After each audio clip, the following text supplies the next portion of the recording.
I command you to immediately disperse. Everybody move westbound on Santa Clara Street towards City Hall.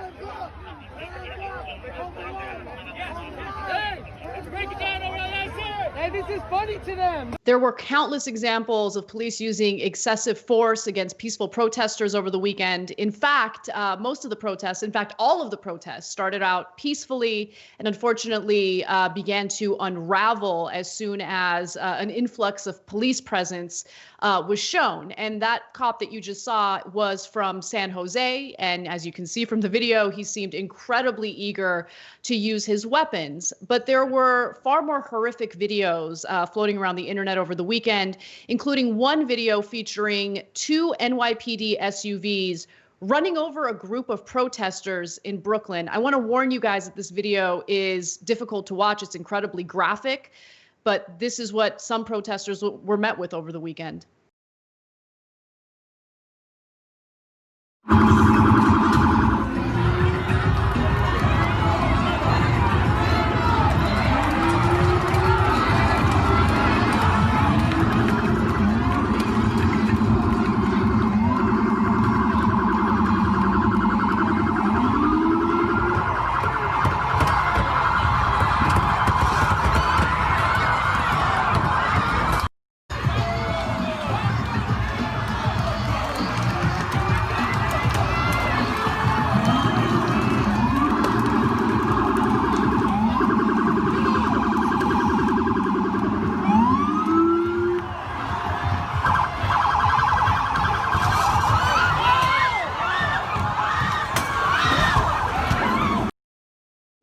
Now, I don't know how this is even possible, but reports indicate that no protester was injured, even though you see that video and you see the NYPD SUVs attempting to run them over. Now, the response from Mayor Bill de Blasio, in my opinion, was not the correct response, and he has received quite a bit of condemnation as a result. Just a quick clip of what he had to say. Of us have seen the video involving two NYPD vehicles and a crowd of protesters. I didn't like what I saw one bit. I did not want to ever see something like that. I don't want to ever see it again. And clearly, we need to do a full investigation and look at the actions of those officers and see what was done and why it was done and what could be done differently. But I also want to emphasize that situation was created by a group of protesters blocking and surrounding a police vehicle. So, Cenk, I want to get your thoughts, because when you look at that video, you do see the protesters creating a barricade. And I mean, you have protesters creating a barricade that doesn't give the cops the right to run them over. But that's what they did. And luckily, no one was hurt, allegedly.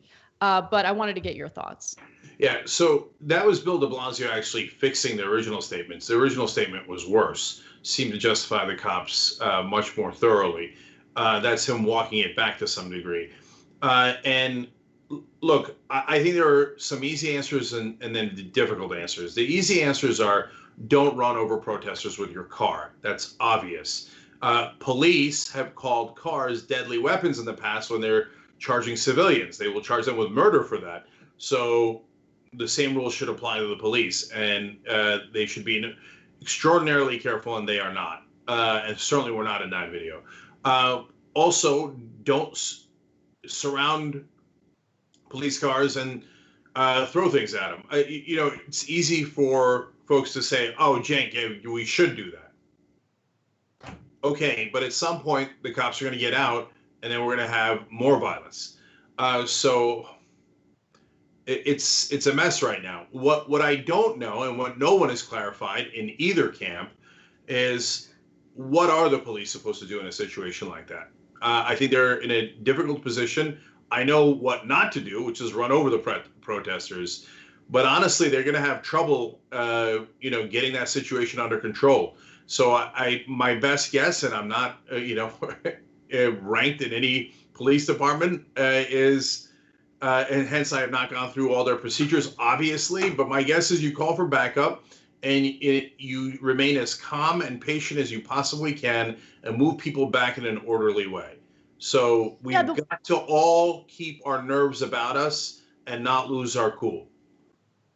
So there have been so many examples of police who show up and then they escalate the situation. And I think that's the reason why some of these protesters have the kind of reaction to seeing police, the police presence that they do. And, I think a good example of it is a video that we're about to show you. Now, this is out of Atlanta. The officers involved in this video luckily have lost their jobs. 3 others who were involved are now doing desk duty pending an investigation. A couple identified as old Messiah Young, year-old from leaving a protest at Atlanta's Centennial Olympic Park in their vehicle at the time of their arrest. According to police reports, the situation escalated when Young, who was driving the vehicle, apparently didn't follow the officer's request to move the car from blocking traffic. Now, the scene is chaotic. I wanted to give you that background, that context before going to this video. Again, it's yet another difficult video to watch. Take a look.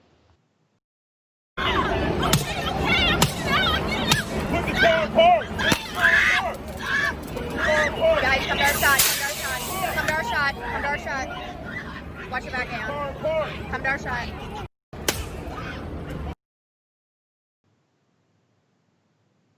So you hear them yelling. I mean, you have 2 people in the car. Why? Why did it need to escalate to that point? Luckily, there were some consequences already for some of the police officers involved in this. Investigators Mark Gardner and Ivory, who were both members of the department's fugitive unit, were terminated from the police force. The spokesperson for the Atlanta Police Department told Insider. Streeter worked with Atlanta police since 2003, Gardner since 1997. Here are their images. Now, the investigators Carlos Smith and Willie Sauls and Sergeant Lonnie Hood have been placed on administrative duty, an Atlanta Police Department spokesperson later said.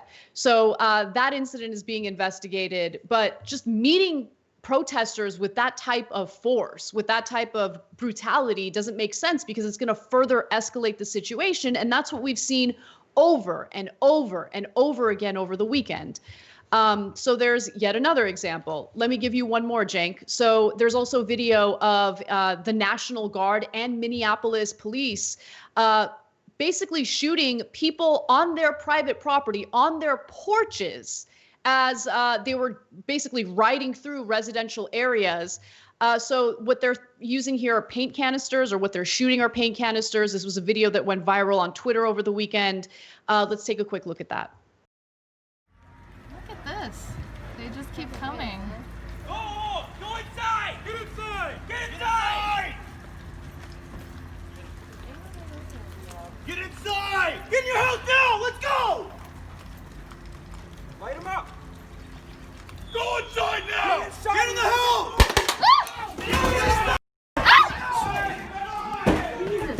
Get in, get in, get in, get in, get in, get in! Get in! So why is the National Guard and Minneapolis police shooting at people who are simply on their private property, watching what's going on from their front porch? It's absolutely disgusting, unnecessary. I mean, these are people who are supposed to work for us, right? They're paid by taxpayers to keep the peace. But as you see in case after case, they escalate tensions, they escalate the violence, and it's not making the situation any better. And all you see on cable news, sometimes they do cover, what the whole point of the protests are, but the worst is local news. They focus on the looting, they focus on the rioting. The best way to, have a peaceful situation is to not allow police to escalate the situation and use excessive force in response to these protesters. But that, unfortunately, isn't what we saw over the weekend. I actually think that some of that footage, it makes a great case for the right way of doing things, which is civil disobedience. And if the protesters use force or the looting breaks out, it allows for television to smear the whole movement and is counterproductive. On the other hand, if you're sitting in your car and the cops break your window and tase you in the car, it's obvious they're the ones at fault, and hence they got fired in Atlanta. And so that's way, way more effective. And so I don't even know if those two in Atlanta were doing civil disobedience, but if they were, I think they handled it fairly well. And so, look, honestly, in a lot of ways, television is a cancer. So what do they focus on? Fires and looting nonstop. I don't know how it is in your area, but in LA, and I'd be surprised if it was different where you are, they're obsessed with that.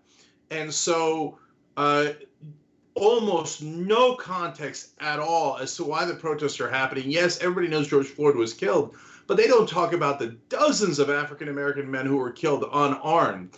And it makes it seem like, oh, these people are protesting because of, as one reporter in LA said, one cop did something wrong to one person, which is outrageous way of looking at it. I mean, every day I still get surprised, and you're right to call me naive for it, even after all this, and even after we accurately assess what the problem is on local news, cable news, etc.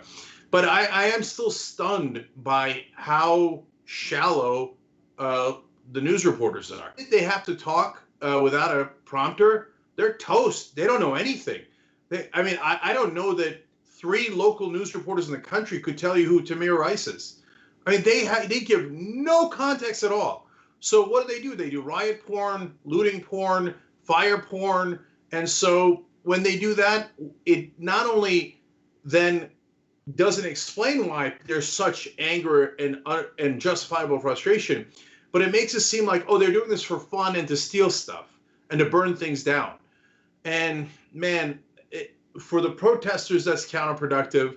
And yes, I mean, the problem is that mainstream media will just almost never give the movement and the community its due, and they're just not good at their job. To be fair to them, we think their job is giving you the news, and maybe we're wrong.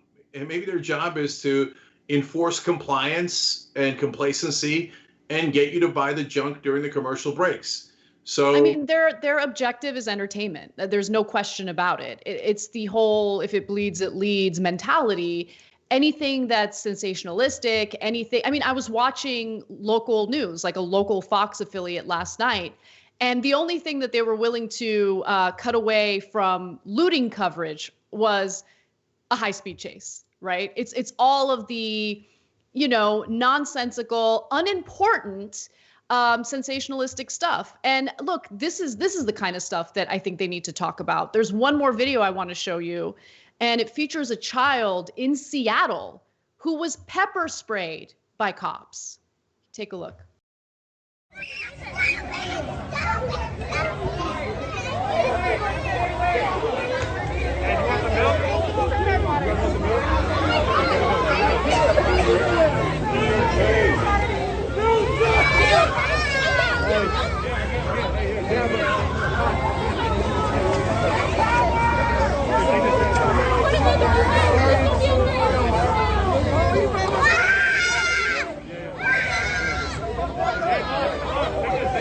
So that was after the child was pepper sprayed, and you see other protesters surrounding the child and using milk to help out. But when you're indiscriminately pepper spraying people and meeting them with this type of brutality, it's just not, first of all, it's not the humane way to do things, right? It's immoral. But if the goal is to calm, the violence down, this ain't the way to do it. And it goes back to something that you mention all the time, Cenk. There are police officials and cops who care way more about being respected. Their egos matter way more than doing the right thing. They're supposed to be the professionals here. They're supposed to be the ones with the training to de-escalate the situation. And there were just far too many examples of them doing the exact opposite during these protests. Yeah. I mean, look at this guy. Look at this guy. Come on. He can't wait. He can't wait. We showed you a video of a police car indiscriminately pepper spraying a peaceful crowd on Friday. There's thousands of these videos. There's a video of a protester's mask gets pulled down by the cop, and he pepper sprays him right in the face, and on and on. And so, look, even if 15% of cops are are overly aggressive, that'll affect a huge percentage of the protesters. And then that side gets agitated and we get into a vicious cycle of violence. So, but in this country, the reason why we're having all these protests and the underlying cancer of police brutality is because we teach them excessive force. We tell them to take control of a situation and use overwhelming force. Anyone who tells you otherwise it's just not true. We don't teach effective de-escalation in this country, and that is not the culture of police. Anyone who tells you otherwise, totally and utterly lying. The culture of police is you show them who's boss, and if anyone disrespects you, either arrest them, make up a reason. Number one made up reason is resisting arrest when there is no other crime. In other words, we weren't arresting you, but you said something we didn't like that was insulting to us, so we kicked the crap out of you and then arrested you for resisting our arrest as we were kicking the crap out of you. So can anyone in America really say with a straight face, that doesn't happen a million times in this country? Repeatedly, it happens nonstop. So look, I'm frustrated with so many different parts of this, as almost everybody watching is, including, yes, some people looking to agitate from the crowd. But the number one culprit is the establishment absolutely, positively refusing to change anything. Is anyone taking on the police right now saying, I'm sick of their brutality. I'm sick of their culture. Their culture is wrong. No one. What I just said would get you kicked out of any television station. They would immediately cut your mic and remove you from the air. You watch local news, it is cop ass kissing 24/7. No other point of view is allowed. Compliance and complacency. It doesn't mean you should do violence. You shouldn't. It's counterproductive. But if you're frustrated by policing this country, congratulations, you're conscious. Thanks for watching The Young Turks. Really appreciate it. Another way to show support is through YouTube memberships. You'll get to interact with us more. There's live chat emojis, badges. You've got emojis of me, Anna, John, JR. So those are super fun. But you also get playback of our exclusive member-only shows and specials right after they air. So all of that, all you gotta do is click that join button right underneath the video. Thank you.